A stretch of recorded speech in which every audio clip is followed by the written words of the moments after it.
Okay, welcome to Billy's Books. I'm going to do a novel here, an actual fiction. It's Circe by Madeline Miller, if you can see that. Circe. So this is taking some of the Greek gods, some of the great fables of Greek gods, and personalizing it through the perspective of a lowly nymph. A nymph is an immortal, but a very low-class immortal with very little power. So Circe is a nymph. She was born of the Titans. Her dad is Helios, the sun, and the Titans and the Olympians are a little bit in competition with one another nervously. They sort of have a bit of a cold war. I'm going to read you some quotes from this book. I think it's nice. I like the way this book is written. So I'm just going to read you some quotes, and you can do with them what you will. Okay, talking about, this is when she's still a child and living with Helios and all the other gods and other immortals, and how small they are towards her. My mother drenched her voice in honey. Will you not come to bed, my love? She turned before him slowly, that is Helios. She turned before him slowly, showing the lushness of her figure as if she were roasting on a pit. Most often she would leave his game then, but sometimes he did not, and those were my favorite times, for my mother would go, slamming the myrwood door behind her. At my father's feet the whole world was made of gold. The light came from everywhere at once, his yellow skin, his lambent eyes, the bronze flashing of his hair. His flesh was hot as a brazier, and I pressed as close as he would let me, like a lizard to noonday rocks. My aunt had said that some of the lesser gods could scarcely bear to look at him.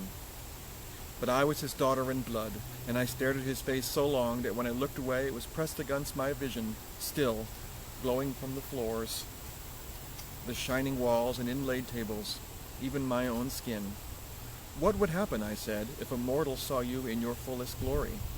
He would be burned to ash in a second. What if a mortal saw me? My father smiled. I listened to the draft pieces moving, the familiar rasp of marble against wood. The mortal would count himself fortunate. I would not burn him? Of course not, he said. But my eyes are like yours. No, he said, look. His gaze fell upon the log at the fireplace's side.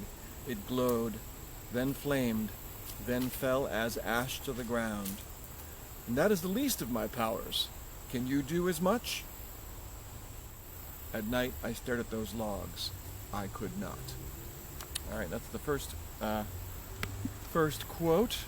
So in her idleness and loneliness, she came upon Prometheus in chains and had a conversation with him. He was in trouble for having given fire to the mortals. So she starts a conversation with him, still quite young and innocent. You aided mortals, I said. That is why you are punished. It is. Will you tell me what is a mortal like? It was a child's question, but he nodded gravely. There is no single answer. They are each different. The only thing they share is death. You know the word? I know it, I said, but I do not understand. No god can. Their bodies crumble and pass into earth. Their souls turn to cold smoke and fly to the underworld. There they eat nothing and drink nothing and feel no warmth. Everything they reach for slips from their grasp. A chill shivered across my skin. How do they bear it? As best they can. All right. So one of the other lesser gods, she was a nymph. She had a brother named Aedes, who she reared. He was younger than her, but he grew up, as they all do. And when he grew up, he got promoted to a god and was sent off somewhere, while she continued to stay at home and, hope that maybe some man would be interested in her someday. This is a rather somewhat of a feminist novel, in case you didn't guess yet. She then met a mortal in her idle time. She would go down to a beach and she met a mortal named Glaukos. He was just a plain fisherman, and she was enchanted by how he as a mortal would have to do his nets manually, and everything that they could just wish for by blinking their nose or whatever, he had to do manually and slowly.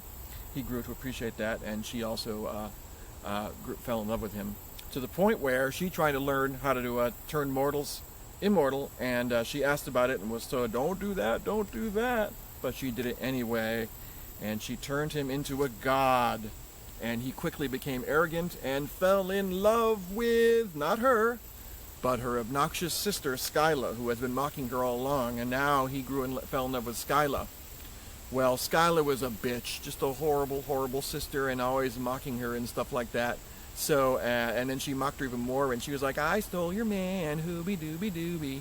And she used that same potion that she used on Glaucus to turn him into his true form, which turned out to be a god, and she turned her enemy, Scylla, her sister, into a nasty-looking, multi-headed sea monster. And off she went. So the family was horrified by all that, and continued. So then she was so frustrated that she went to Helios, her dad, and she said, Glaucus, I turned him to a immortal, and I turned Scylla into a nasty-ass sea monster. These are my powers. I'm so ashamed. And Helios, he said, no, you didn't. You're not that powerful. And right in front of everybody, our hero Circe says, you are mistaken, to Helios. I am that powerful.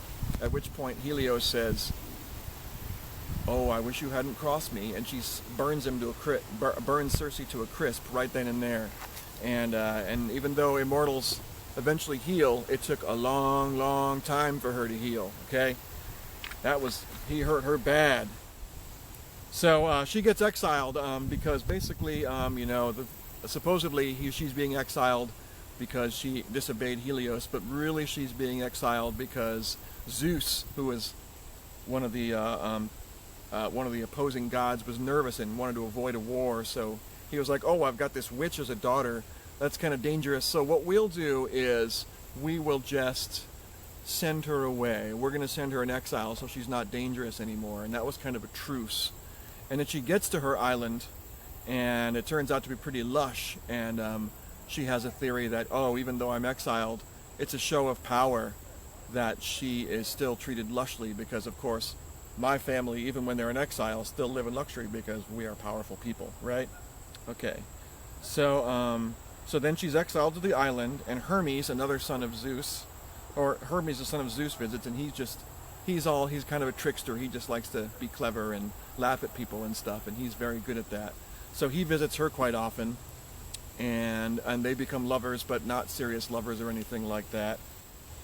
And so anyway, he gives one particular prophecy. He's like, I've got a prophecy for you. She's like, oh really, what is the prophecy? Well, the prophecy is a mortal named Odysseus will come to visit you.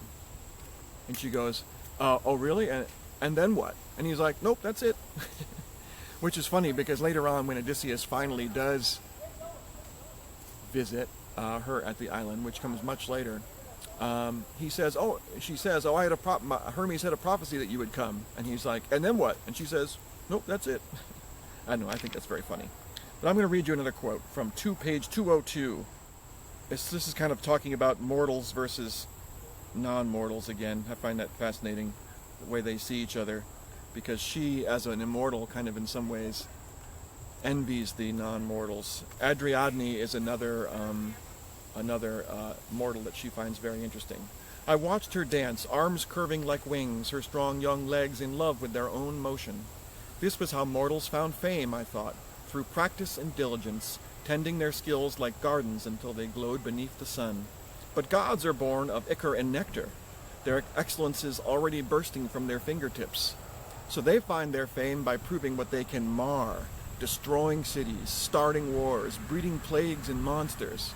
All that smoke and savor rising so delicately from our altars, it leaves only ash behind. So that's how she sees mortals as creatives, and the only way immortals can distinguish themselves is by blowing stuff up.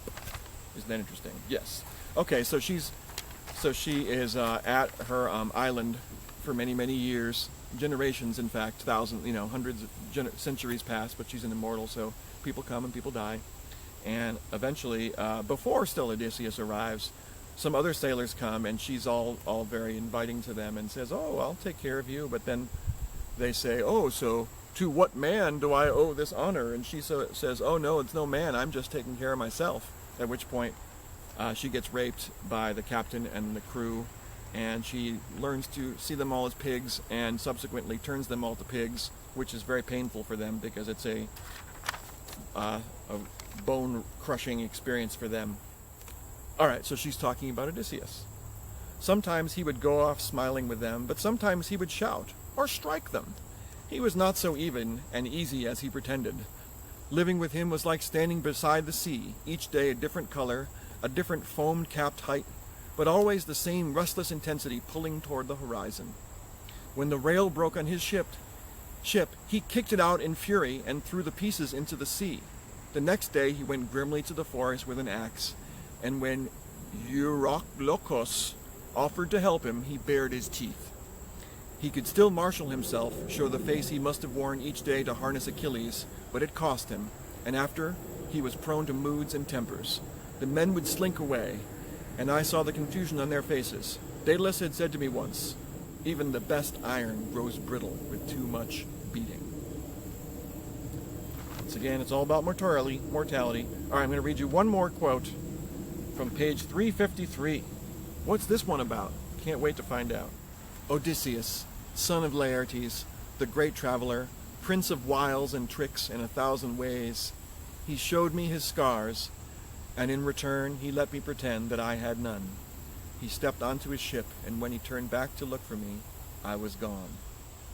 Alright, so anyway, Odysseus finally left, and he left with her impregnated, and so she raised his son, which is all very intense. That son was named Telegonus, I don't know if that's how you pronounce his name, and he eventually grew more and more interested in Odysseus, though he never asked Mom about Mom's life.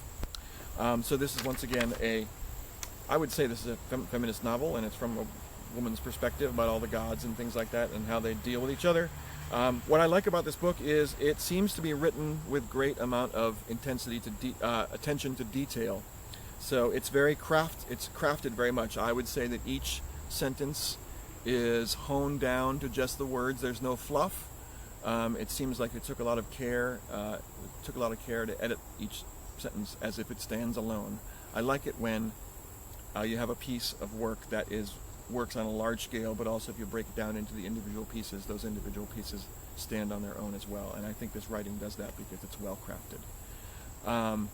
So I recommend this book highly. It's quite engaging. It's a page turner, even though it's epic Greek stuff. And I hope you enjoy it. Once again, it's Circe. And if you can't do, review.